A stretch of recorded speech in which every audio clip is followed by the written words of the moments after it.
사랑하는 성도 여러분, 안녕하십니까? 금요 성경 아카데미, 오늘은 학개서입니다. 이렇게 성경 아카데미를 통하여서 신구약 성경의 개요를 한 주에 한 권씩 끝내는 것 굉장히 의미가 있습니다. 신앙생활을 하면서 성경 66권이 무엇을 의미하고 있고 각 성경의 주제가 무엇인지 아는 것은 너무나 중요한 것입니다.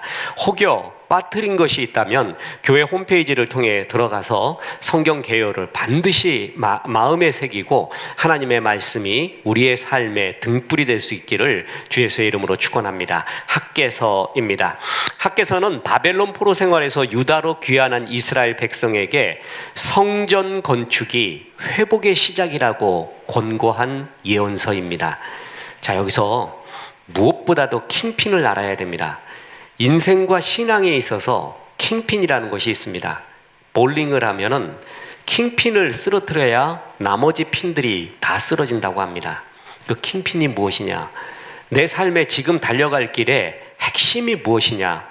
킹핀이 무엇이냐를 아는 것이 중요한데, 대개의 경우에는 예배인데 학개서의 권면에 의하면은 성전 건축, 하나님의 일의 상징입니다. 성전 건축이라는 구체적인 하나님의 일이 모든 회복의 시작이라고 권고한 예언서입니다. 학개는 나의 축제일이라는 의미입니다. 이름 그대로 학개 선지자는 성전 건축의 사명을 다해서 그의 생애의 최고의 축제를 맞이합니다. 축제의 인간과 노동의 인간이 있습니다. 하비콕스가 얘기했죠. 평생을 노동의 인간으로 사는 사람이 있고 똑같은 삶을 사는데 평생을 축제의 인간으로 사는 사람이 있습니다. 축제 얼마나 중요한지 모릅니다. 학개는 축제의 나날이었습니다. 성전 건축을 통해서 말합니다. 학개의 가문이나 개인적 배경에 대해서는 언급한 바가 없지만 본문에 제사장이라는 단어가 많이 8번 정도 사용된 것으로 봐서 혹여 제사장 출신이 아닌가 그렇게 추측을 하고 있습니다. 하나님이 보내신 여러 선지자들의 경고와 회개 촉구에도 불구하고 응답하지 않은 북왕국 이스라엘은 아수르에 의해서 멸망했고 남왕국 유다는 바벨론에 의해서 멸망하게 됩니다. 학개, 스가랴, 말라키, 이것은 남유다의 멸망 이후에 페르시아, 성경에서는 바사라고 하죠. 페르시아 포로기 시대를 배경으로 한 구약의 선지 문학입니다.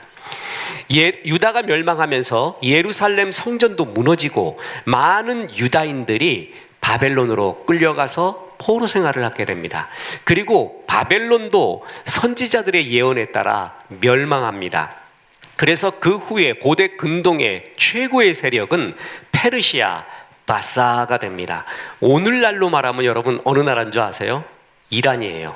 이란이 물론 100% 싱크율이 맞는 것은 아닙니다. 근데 이란이 사실 막강한 나라이죠. 자, 하나님은 새롭게 고대 근대 세력의 대제국이 된 페르시아의 고레스 왕, 자, 이제 아주 중요한 인물이 나옵니다. 언젠가 저는 이 고레스를 가지고 특강을 하거나 설교를 할 예정입니다. 성경에 나오는 이방인 중에 하나님이 제일 들어 사용하신, 그리고 그 의미가 무엇인가, 이 고레스 왕, 하나님이 이 고레스 왕으로 움직여요. 그래서 우리가 기도할 때마다 나라의 대통령 혹은 지도자, 다른 곳, 세계 각 나라의 지도자들, 또 세계 각 나라의 여러 섬기미들이 있잖아요. 그들이 예수를 안 믿더라도 하나님의 뜻을 사용하는 방편으로 그들을 사용할 수가 있습니다. 그 대표적인 예가 고레스입니다. 하나님은 이 고레스 왕을 사용하십니다. 그래서 고레스 왕을 감동시켜서 조서를 내리게 됩니다. 그래서 유다 백성이 조국으로 돌아가 성전 건축을 하게 합니다. 고레스 왕의 칙령이라고 하죠. 왜 고레스 왕이 칙령을 내리는가? 역사적인 사실입니다. 그래서 왜 유다 백성을 되돌아가게 했는가? 사실 이거는 제국을 지배하는 왕으로서 보통 결단이 아닙니다. 더 차지하려고 하는데 그들이 혹시 독립을 할 수도 있고 반란을 일으킬 수도 있거든요. 그런데 왜 이렇게 유다 민족이 고국으로 돌아가는 걸 허락했는가? 역사학자들이 역사적 추측을 몇 가지 근거로 내세웁니다. 저도 그걸 다 읽어보고 어느 정도 근거가 가는 것이 있지만 만족하지 않습니다. 미스테리로 남아 있습니다. 한마디로 하나님의 은혜였습니다. 그래서 5만 명 정도의 1차 포로들이 예루살렘으로 귀환하게 됩니다. 그런데 성전 건축이 잘 진행되지 않고 고레스 왕 때 중단된 성전 건축은 다리오 왕 2년까지 10년 넘게 계속되었습니다. 그래서 스가랴서 4장 24절에 보면 이에 예루살렘에서 하나님의 성전 공사가 바사 왕 다리오 제2년까지 중단되니라, 이런 상태에 있었습니다. 이에 하나님은 학개와 스가랴를 선지자를 보내게 됩니다. 그래서 페르시아의 세 번째 왕 다리오 왕 1세 때 힘을 합쳐서 예루살렘 성전을 건축하는 일을 독려하게 하십니다. 보십시오. 하나님이 예루살렘으로 포로들을 귀환시키게 바사 왕 고레스를 감동시킵니다. 그래서 돌아옵니다. 돌아오면 뭐합니까? 왜 돌아오는 거예요? 제일 먼저 해야 될 일이 뭐예요? 하나님의 성전을 재건하며 예배가 부활되어야 됩니다.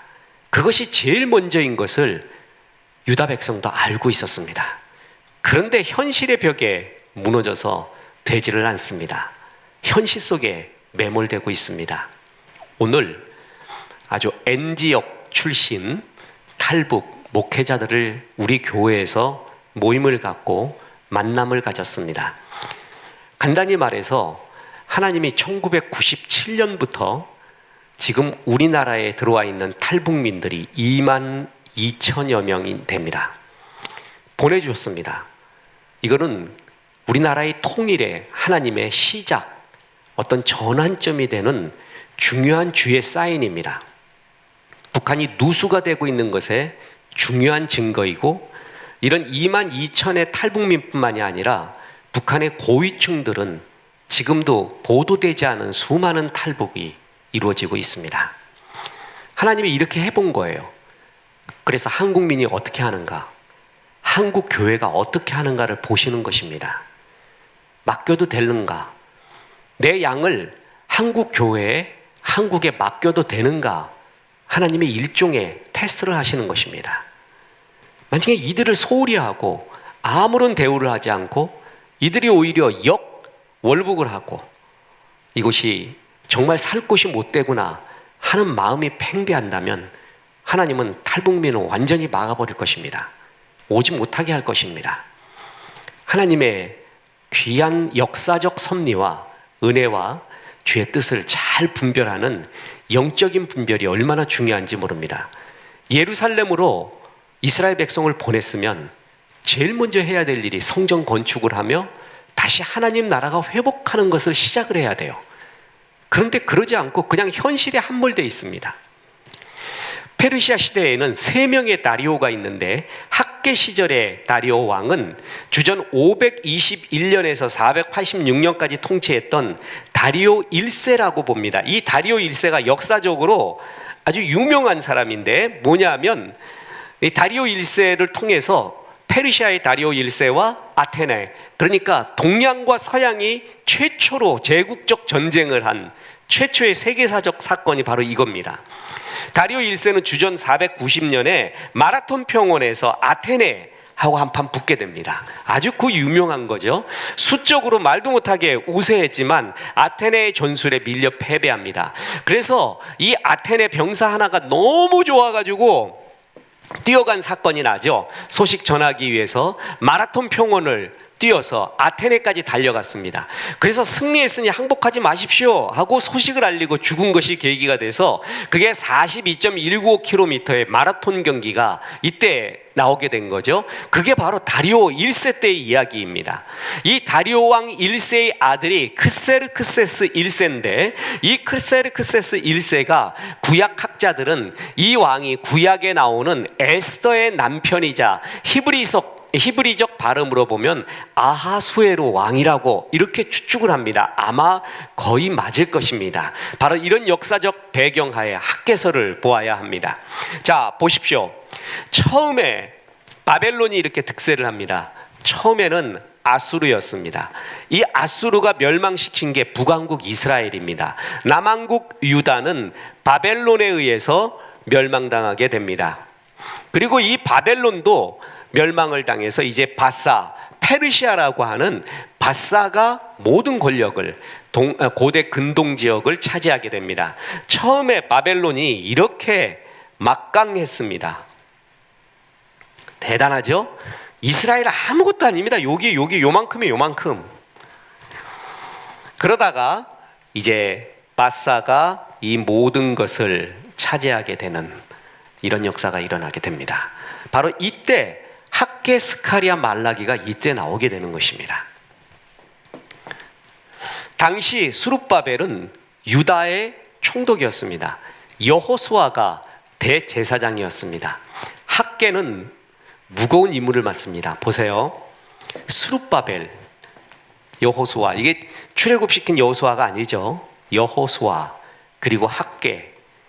역사는 말입니다, 어떤 특정 시기에 영웅들이 몰려있는 경우가 있습니다.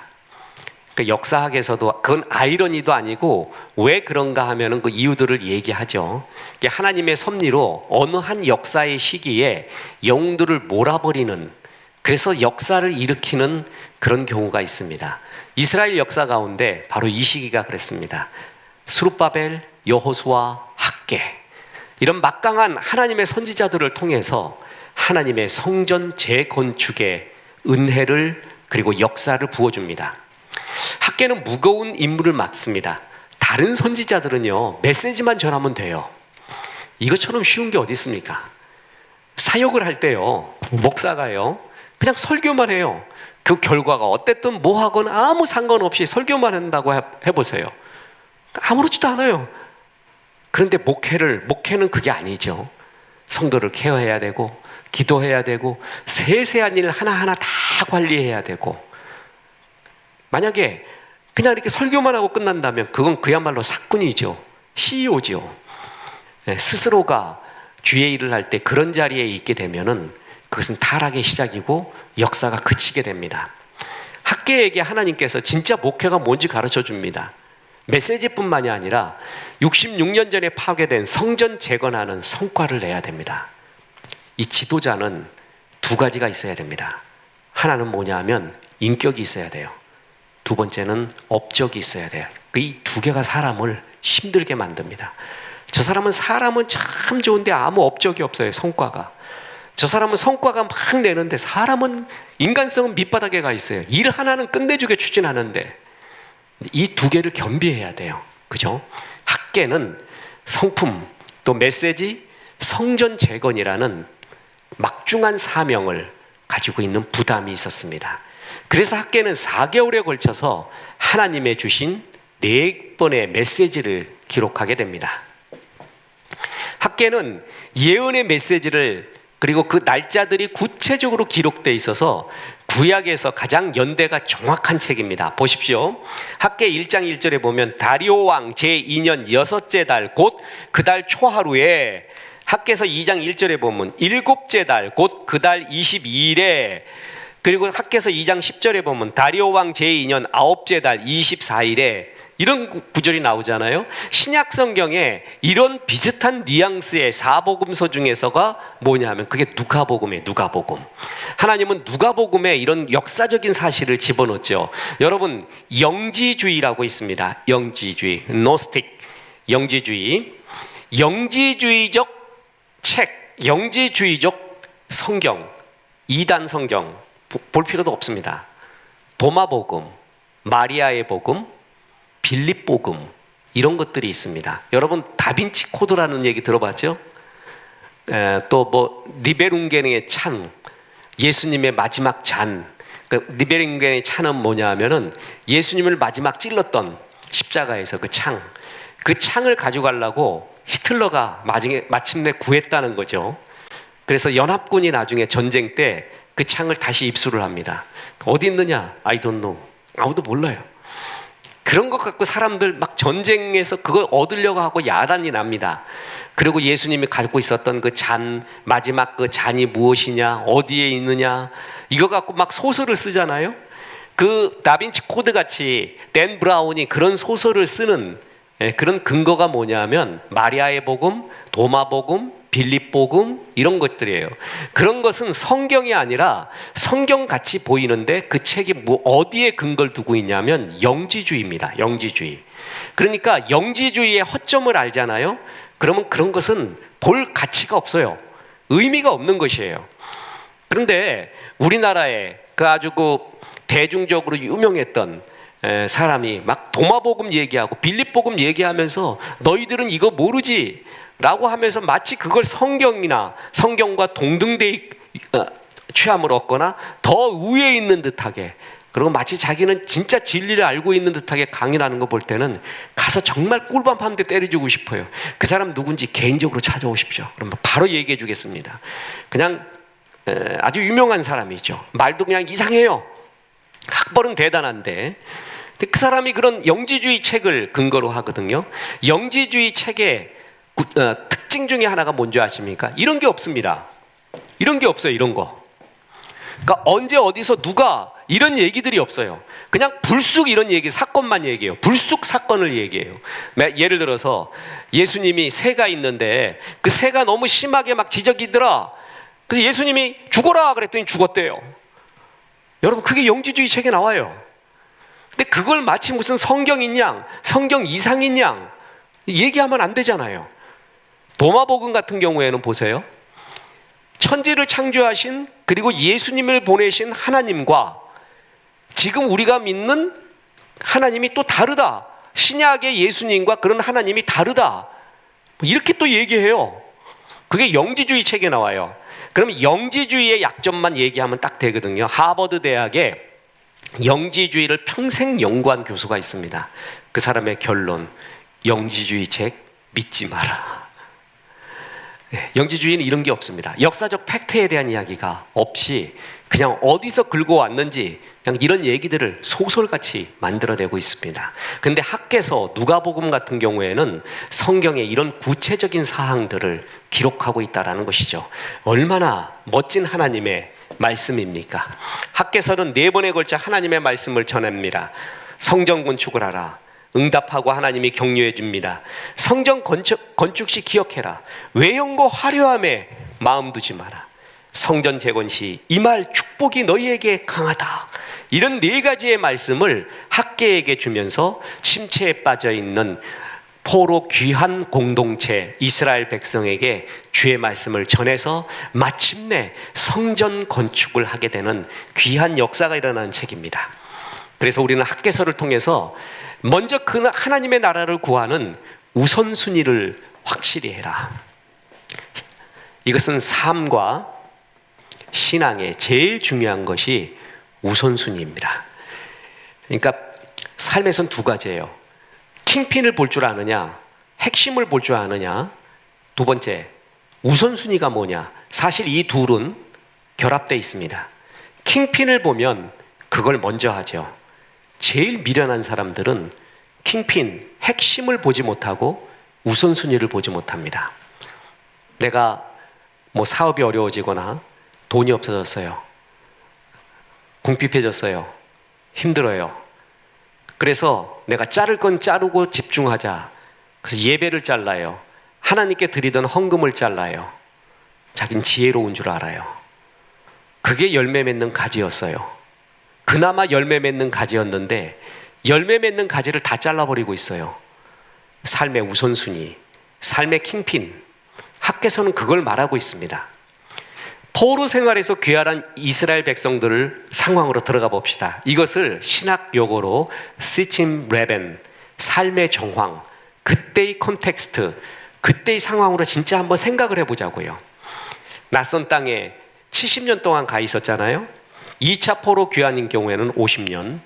그래서 이렇게 왔어요. 낯설어요. 70년이니까 적응해야 됩니다. 자, 그런 상황에서 자신들의 집을 짓고 농사 짓는 일이 바쁩니다. 이건 나쁜 일은 아니죠. 생필품이죠. 생존에 대한 이야기죠. 누가복음에 보면은 하나님이 잔치를 벌인 이야기가 나옵니다. 그죠? 그랬더니 그 잔치에 사람들이 못 가겠다 그럽니다. I cannot come, I cannot come. 갈 수 없어, 죄송해요. 정말 잔치에 갈 수 없어. 그 다음에 하는 변명이 뭔지 아십니까? 장가 가야 하고, 소도 사야 하고, 농가 밭에 나가서 할 일은 많아. 내 어이하리, I cannot come. 장가 가야 되고 소도 사야 되고 농가밭에 나가 할 일이 많아요. 이 중에 나쁜 일 하나도 없습니다. 해야 될 일이고 필수적인 일이죠. 대개 그것 때문에 주의 일을 놓치게 됩니다. 이스라엘 공동체도 그렇습니다. 자기들의 집을 짓습니다. 농사 짓는 일에 바쁩니다. 그리고 그 땅에 거주하던 사람들과 갈등도 심합니다. 가뭄과 질병도 가득합니다.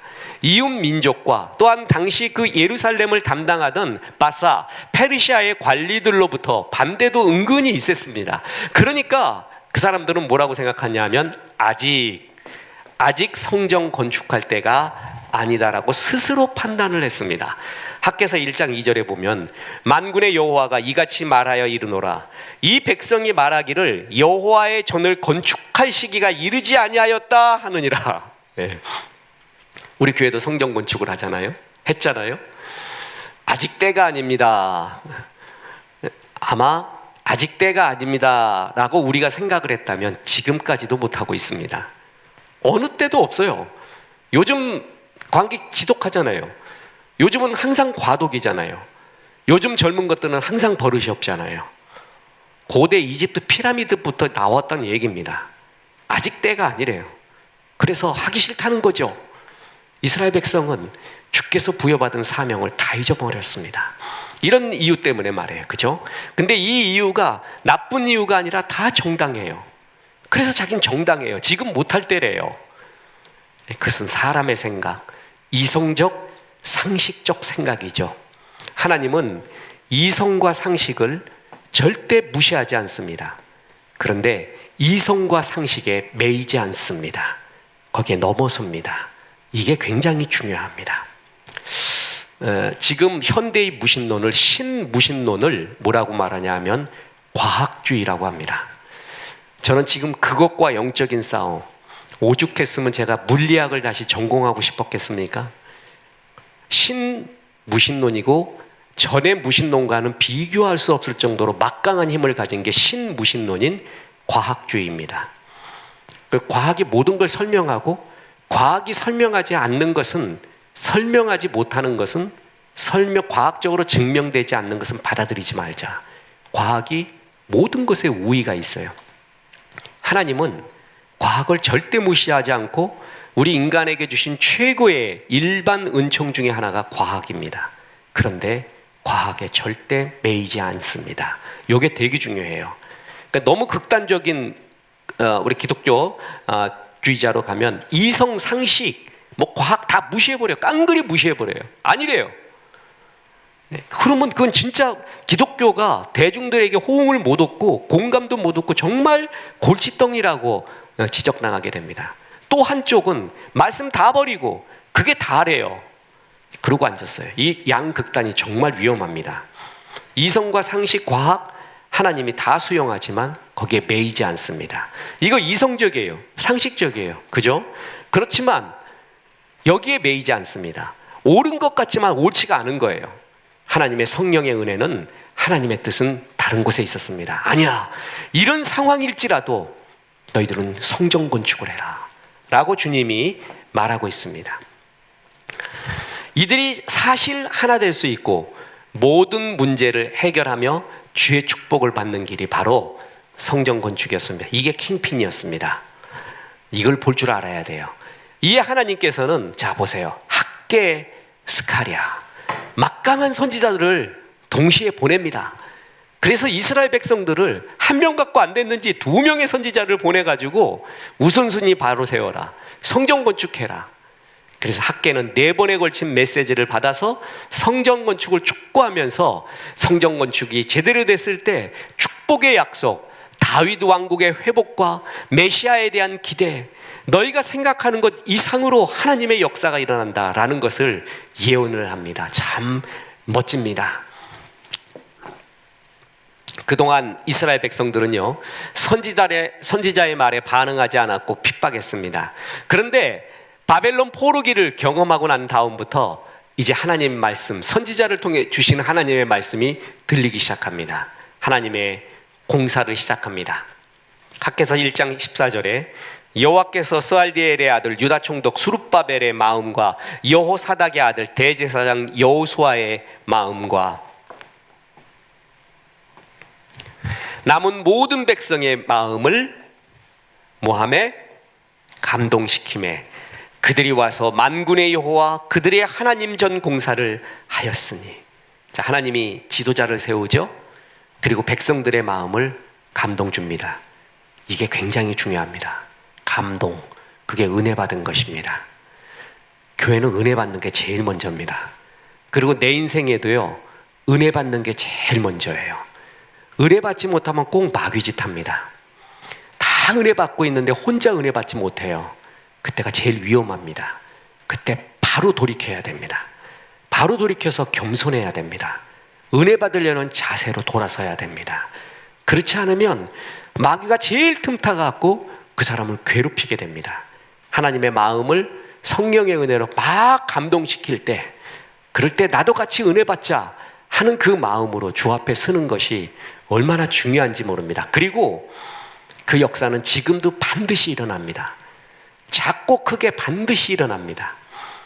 저는 요번 성구용신 예배 때, 야 목사야, 이런 일들이 주의 영광이고 은혜고 이런 것들이 느껴지고 깨달아지고 보여지는데 하나님 살아계시는구나. 두 가지의 체험을 성구영신 예배, 저는 참 성구영신 예배가 그렇게 좋아요. 그 추억도 있고 요번에도 하나님이 그런 은혜를 주시는데 얼마나 좋은지 모릅니다.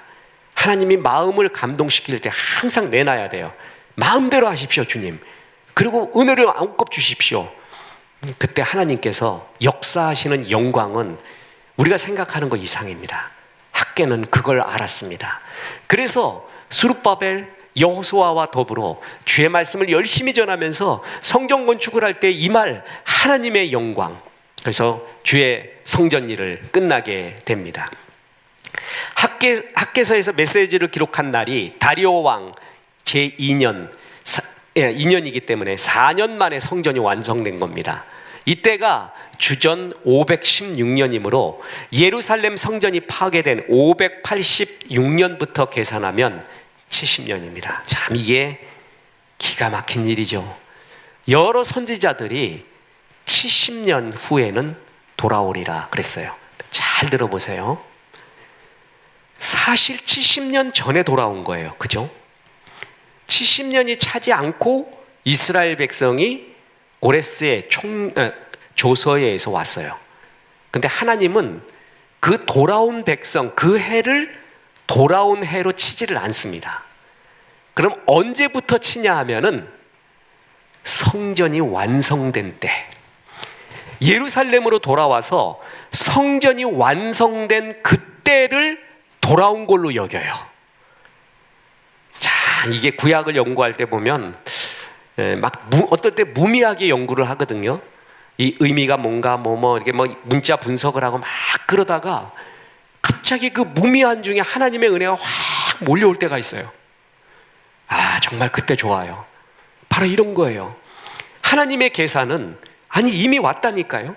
사실 어떻게 보면 돌아온 지 66년 만에 너희가 돌아오리라 그래야 맞아요. 그 돌아왔어요.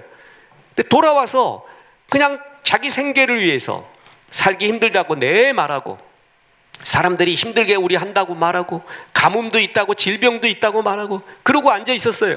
그때 하나님께서는 학개, 스가랴, 여호수아라는 막강한 주의 군사를 보내서 격려합니다. 성전 지어라. 성전을 지었어요. 완성을 했어요. 그때가 딱 70년 되는 날이에요. 하나님의 계산은 바로 그때가 돌아온 것이다, 이렇게 말해주고 있습니다. 여러분 보십시오. 우리의 물리적인 나이가 있잖아요. 나 몇 살인가 이런 것도 중요하지만 영적인 나이라는 것도 있습니다.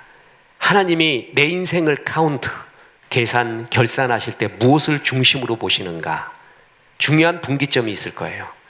바로 하나님의 백성 이스라엘에게는 성전 재건축, 성전에서의 예배의 부활, 그것이 주께서 계산하시는 하나님의 날, 성전이 완성되니까 그날이 정확하게 예언자들이 선포했던 70년이 되었습니다. 참 주의 섭리가 놀랍지 않습니까? 이 성전은 수룹바벨의 리더하에서 완공됐다고 해서 수룹바벨 성전이라고 말합니다. 자, 성전은 세 가지가 있습니다. 첫 번째는 솔로몬의 성전, 두 번째가 수룹바벨의 성전, 세 번째가 신약시대 헤롯의 성전입니다. 이 세 개의 성전이에요. 그러니까 지금 예루살렘에 남아있는 성전 쪼가리, 벽 쪼가리는요, 이 셋 중에 뭐냐면 이것입니다. 이것. 헤롯 성전이에요. 사실 다 파괴됐습니다. 오히려 현재는 바로 이 성전터에 무슬림 교도의 3대 성지 중에 하나인 무함마드가 승천했다고 전승되는 황금돈이 세워져 있습니다. 그러니까 이게 세계사의 최고의 핫 이슈이자 미스테리 중에 하나입니다. 자, 황금돔. 저는 아직 가보질 않았습니다. 근데 요즘은 앉아서 다 가보죠. 앉아서 다 가보니까 성지순례를 갔던 목사님들 어떤 분의 표현에 의하면 참 순수한 목사님이죠. 예수님이 계셨다, 예수님의 성전 그곳이라고 추측되는 곳에 가셔서 갈 때마다 우셨대요. 감동돼 갖고. 그래서 목사님만 울었습니까? 그랬더니 많은 사람이 그러더래요. 가슴에 벅 차는 것이 있나 봅니다. 그럼 여기가 이게 우리 거예요. 근데 여기에는 지금 세 가지가 다 모여 있습니다. 하나가 기독교 모여 있고요, 또 하나가 유대교 모여 있고요, 또 하나 무슬림 모여 있습니다. 이 세 가지가 다 모여 있는 데가 여기에요, 여기.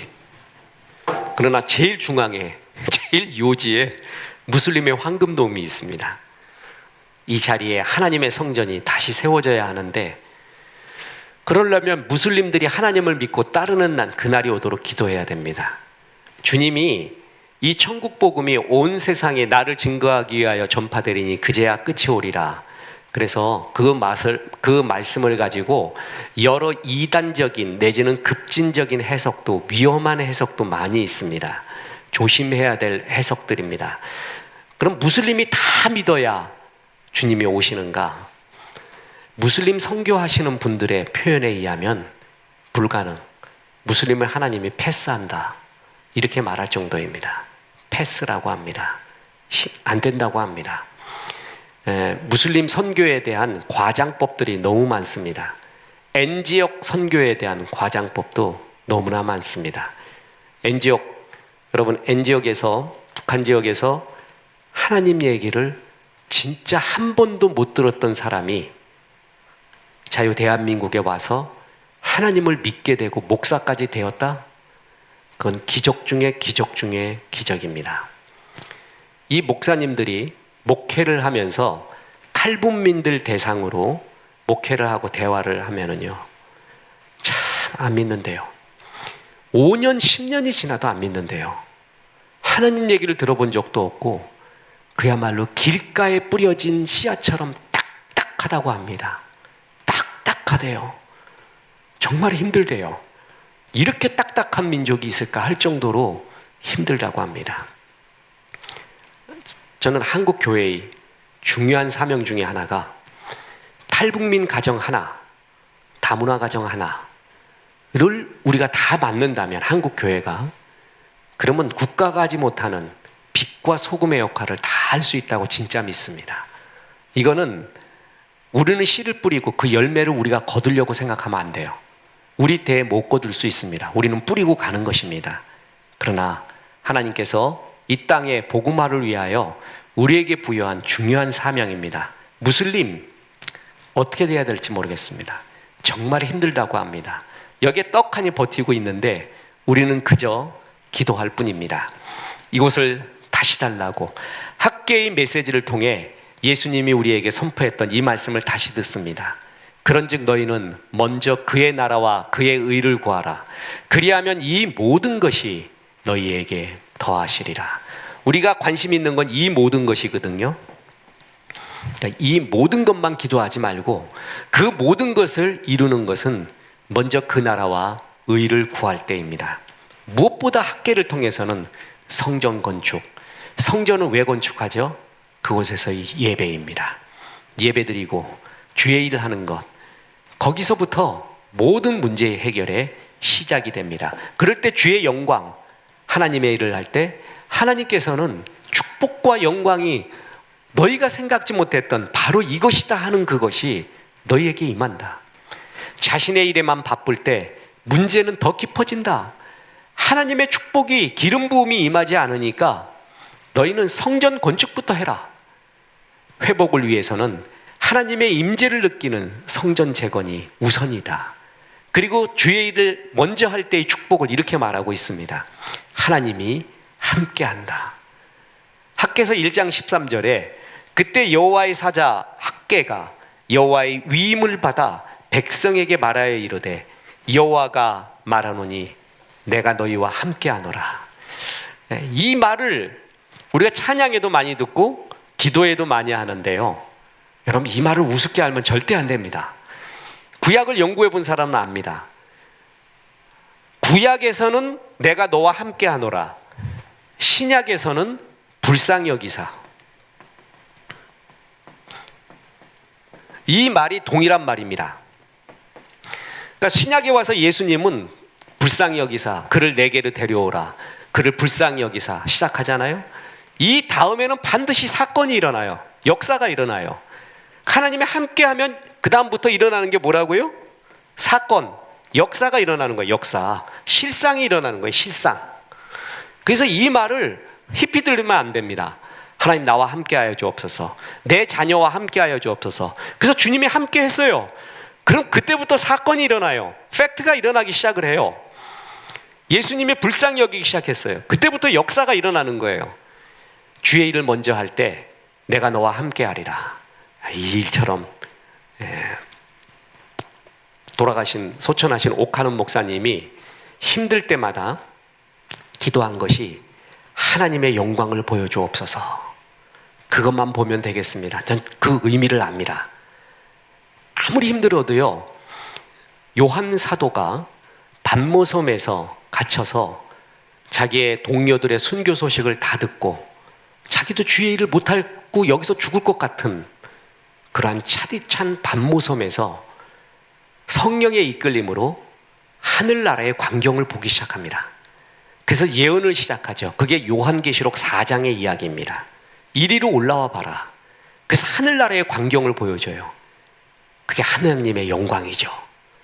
그러니까 이 세상 일이, 여기서의 일이 정말 아무것도 아니구나라는 것을 알기 시작합니다. 그러니까 주의 영광을 보잖아요. 그러면 그때부터 두려움이 사라지고 신이 나고 하나님의 비밀을 맡은 자처럼 그렇게 좋을 수가 없는 거예요. 그래서 모든 문제에 넘어서는 주의 영광을 보는 것이 은혜인데, 그것과 동일한 말이 바로 이런 거예요. 내가 너와 함께하리라. 주님 나와 함께하여 주옵소서. 주의 영광을 보여주옵소서. 하나님이 함께하면서 하나님의 영광이 임한다라는 것입니다. 자, 나와 함께하리라. 이 땅 모든 백성아 스스로 굳세게 하여 일할지어다. 내가 너희와 함께하노라. 만군의 여호와의 말이라. 두려워하지 말라. 내가 너와 함께한다 그러죠. 그러면서 영광을 보는 체험을 하게 됩니다. 자, 학개서 2장 3절에 보면 너희 가운데 남아있는 자 중에서 이 성전 이전의 영광을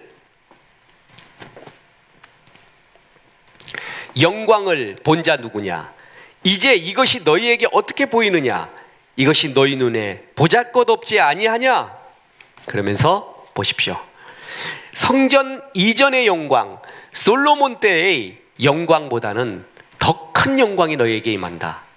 사람들이 말합니다. 솔로몬 때의 성전의 영광을 회상하고 기억으로 들었던 사람들이 있어요. 그것이 얼마나 수려하고 아름다웠는가. 근데 주님이 말합니다. 지금 너희가 짓는 것은 외형적으로 보면 그렇지 않을 것이다. 그러나 이전 영광보다 더 크리라. 자, 학개서 2장 9절에 이 성전의 나중 영광이, 잘 들어보세요.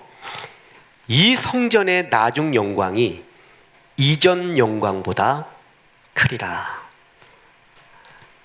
이전 영광, 솔로몬의 성전입니다. 이 구절로만 따지면, 그런데 이 솔로몬이 지었던 성전과는 지금 성전은 비교할 수 없을 정도로 초라합니다. 그런데 외형이 아니라, 겉모습이 아니라 그 마음의 신실함이 거기 있느냐가 중요하다. 이 성전의 나중 영광이 이전 영광보다 크리라. 만군의 여호와의 말이니라. 내가 이곳에 평강을 주리라. 만군의 여호와의 말이니라. 저는 이 말씀이 이렇게 변형되고 이렇게 우리 개인에게 적용될 수 있다고 믿습니다.